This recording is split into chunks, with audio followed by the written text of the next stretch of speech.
Hello, I'm John Austin. I am the police chief here in Bristol, and I am going to be reading the 15th chapter of Cleo Edison Oliver. So here we go. Horrible times 100. What happened? Mom wanted to know as soon as Cleo got in the van. She deserved it, Cleo said, slamming the side door shut. Why couldn't we have a nice minivan with the doors that quietly slid closed when you push the button? Mom turned in her seat and looked at Cleo. I know she said something about you being adopted. It must have been pretty bad for you to hit her in the mouth. You hit a girl?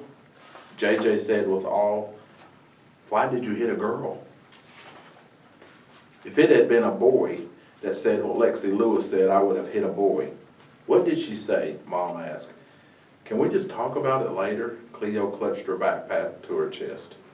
Mom sighed, giving her that disappointed mom look that made her feel like all broken up inside. All right, but you're not wiggling out of this one. Cleo. You'll tell me. Mom eyed her in the rearview mirror. And the Nerf gun? Cleo, what were you thinking? She wanted to say, sometimes you can't think, you just need to trust your instincts. But in this case, a little more thinking probably would have been a good idea. After lunch, Cleo took her backpack into the kitchen. She made sure the coast was clear, and then she dumped Nikki's breakfast cookies. Everyone thinks they're disgusting in the tall trash can, being sure to cover them up. She rinsed out the baggie.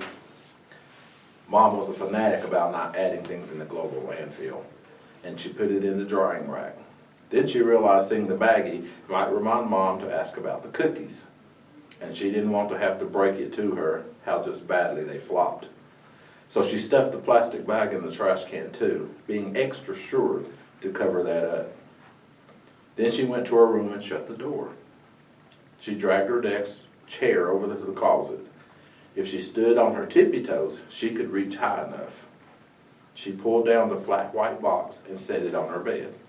She took the chair to the door and jammed it under the doorknob. She sat on her bed and placed the box on her lap.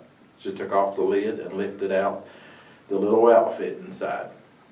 A lavender top with 8 sawn-on orange butterflies, lavender pants, a satin orange ruffles around the bottom. They looked like the doll clothes, that they were so small. This is what she was wearing the day her parents had gotten her, clothes from her birth mom, purple and orange, her and Fortune's favorite colors. Underneath the lavender and orange outfit was a pink ruffly dress with pink ruffly underpants. This one was from the foster mom. In the one picture Cleo had seen of herself wearing it, she was bawling. She didn't blame herself. The dress was horrible times 100. She searched for the little plastic bag and plucked it out from among the ruffles. She admired the sparkly gold chain and the shiny heart pendant. She stood in front of the mirror on her closet door and held the tiny heart earrings up to her ears. Mom didn't want her ears pierced. Maybe when she turned 11, she said. Cleo bugged her about it constantly. But so far, persuasion power hadn't got her anywhere with this one. She took out the necklace and put it on. It was something she did every once in a while. Not a whole lot, but sometimes. It is hard to think about her, the person known only as her birth mom. She was an African-American Filipino, which meant Cleo had relatives all the way over in the Philippines in Asia. She had been a college student when she got pregnant. Cleo's father was an African-American, and that's pretty much all Cleo knew. The lavender outfit, the jewelry, and Barry, the floppy purple bear that she slept with every night, were all she had of her. Her birth mom had left them with Cleo when she had handed her over. Why else would your mom give you away? She tried not to think of it, but the question kept repeating, as if Lexi Lewis was inside her head, mocking her over and over. She stood on her bed. She put the side of her face against Fortune, trying to imagine it was soft and warm, but it wasn't. It was just some paper on a wall, and an ache so deep it went all the way to the bottom of her feet and caused her eyes to water. She looked through blurry eyes at Fortune's radiant face. She had wanted to believe this woman was her birth mom, tried so hard to believe it, and she made what this woman had done okay by thinking she had to place her up for adoption, because she was destined to be Fortune and she couldn't let anything stop her, not even a baby. But it was a fantasy. It was only a fantasy. She ripped the poster down off the wall and tossed it to the ground. Mom and Dad always talked about it like it was such a brave and loving thing her birth mom had done, recognizing that she couldn't give Cleo the home she deserved. But at this particular moment, Cleo wasn't buying it. If her birth mom had known what a great kid Cleo had become, she would have found a way to keep her close. Cleo crawled under the comforter and hugged Barry to her chest, and she didn't try to keep herself awake. Someone was knocking on the door. Dad called her name, "Cleo." Cleo looked at the clock at her nightstand. It was 2:38. Dad was already home. She shuffled across the floor, rubbing her eyes, and she moved the chair and opened the door. "Cleo, what have I told you about blocking your..." And then Mom's eyes went to the chain around Cleo's neck. You got down the things from your birth mom. Cleo turned away. She quickly gathered the baby outfit, stuffed them back in the box, and shut them in her closet. She left the necklace on. "Don't you have soccer?" she asked Dad. "My assistant is covering for me." Mom picked up the poster of Fortune. "Why is this on the ground?" "I took it down." Mom peered into her face. She set the poster on Cleo's desk. "Sweetie, what's going on?" She led Cleo to her bed and sat. "What did the girl say to you?" Dad pulled up her desk chair.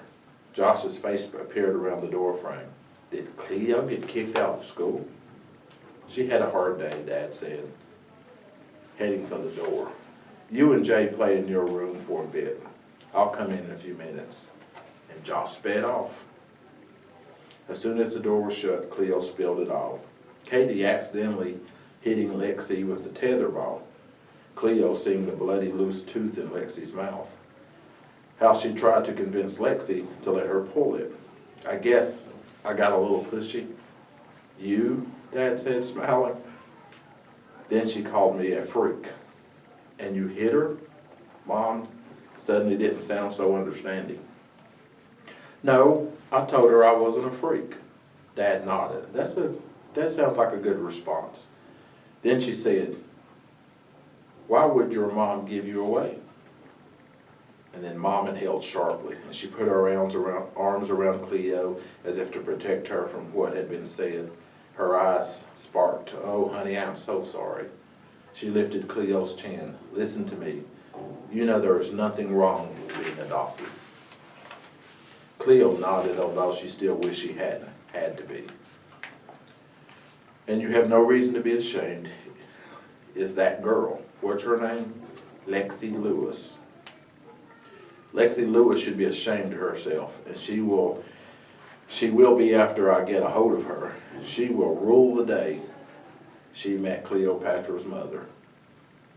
Cleo had no idea what rule meant. But if it had anything to do with being sorry, then Cleo ruled the day that she had met Lexi Lewis. "Nikki, calm down a minute." Dad put his heavy hands on Cleo's leg. "It is understandable you are angry," Dad said, "and you were hurt. But it's not okay that you took it out on Lexi the way you did." "I know. I lost it. I just understand better how Josh feels when he goes berserk. I'm really sorry." "Does Lexi know that?" Cleo bit the side of her mouth. "I apologize, kind of." Dad looked at her tenderly. "I know you'll find a way to make it right with her." Now, Dad crossed his arm. "As for the Nerf gun, you knew you were breaking the rules when you brought that to the school, didn't you?" "Yeah, so search for words. Yeah, she searched for words that would make that part of her actions right, but she was having a hard time finding them. It had been a dumb risk. I guess I just wanted to make up for Saturday going so badly. Dad nodded. You might as well tell them about the video of Josh. Get all the punishment over with that once. And there was more bad news. The phrase jogged her memory. Kaylee said the exact same thing that morning, but she couldn't remember what Kaylee's bad news was. Go on, Mom prompted. I used Dad's tablet to record me yanking Josh's tooth out, and then I put it on YouTube. You what? Mom said.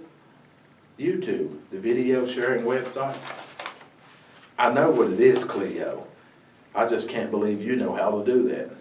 She looked astonished, and Dad looked like he was trying not to smile. Actually, EJ did it, but I know how now. Mom scratched her forehead. She looked stumped.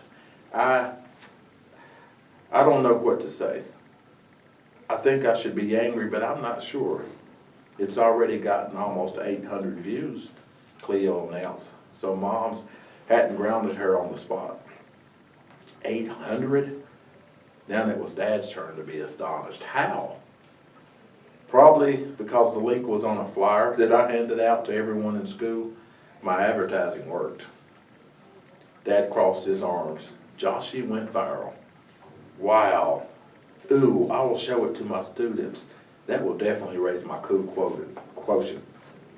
Cleo gave Dad a don't get your hopes up look across, arms crossed, one eyebrow raised, lips off to one side. Hold on, Mom sounded grave. Cleo slumped.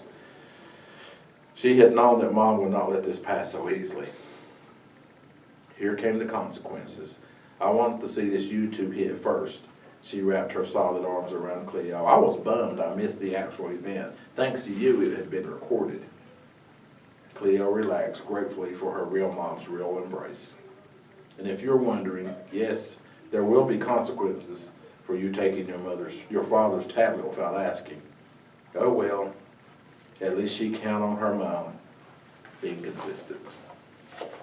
I have enjoyed reading this chapter to you, and I encourage you to read all you can, and I love seeing you guys in and out of school and out in the community. Stay safe.